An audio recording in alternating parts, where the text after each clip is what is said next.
Hello and welcome back to the channel again, guys. In this video we're working on this Nissan Micra 0.9 litre, something like that. It's a small engine, and we have P0010 Camshaft Dephaser circuit, and it says current as well.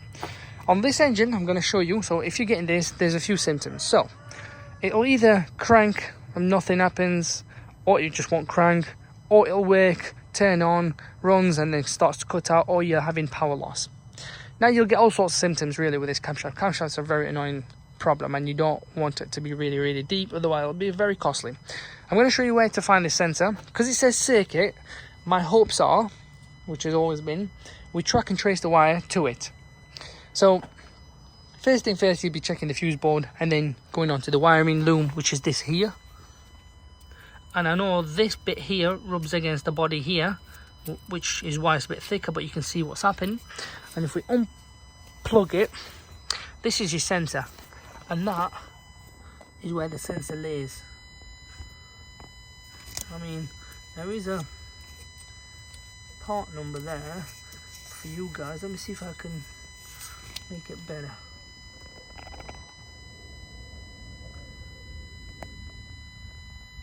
I don't know, it's a hard one, guys, I'm sorry. You may have to stop the video and just work it out. But anyways, long story short, that's where the sensor is. We will do a live data, view data, engine management, and we'll go into camshaft on this as well, as a live data. Camshaft, and see camshaft defense. So you can see 0. So that clearly tells me it's actually not mechanical side of it, as in like the internal combustion, which is the sensor. Obviously I've unplugged it, but looking at the wiring, which has been sorted anyway in here, okay, there, sorted that, I know, because that's what we were getting before, exactly that 0. So now, moment of truth. So if we plug this in, there we go, it should be a bit different. Oh, if it should be.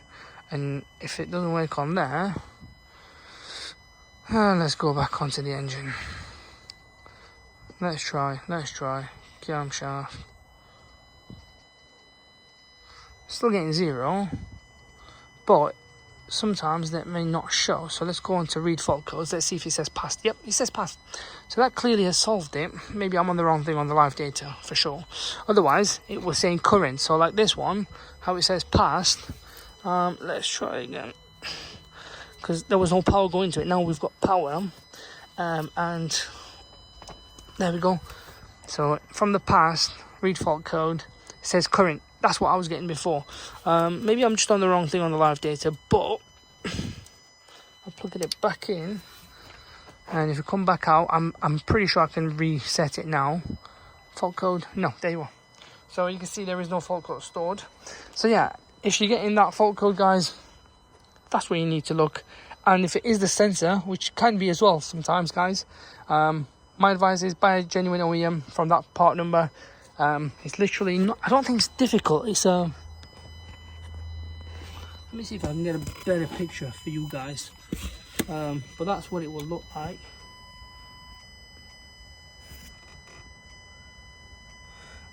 It's not the hardest thing, if you ask me. I'm sure you can all do it. Change the sensor to an original OEM. You can also do actuation tests on this, try certain things.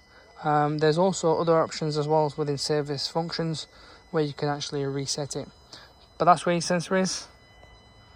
And I do recommend you need something like this to kind of go through it and see what you can do.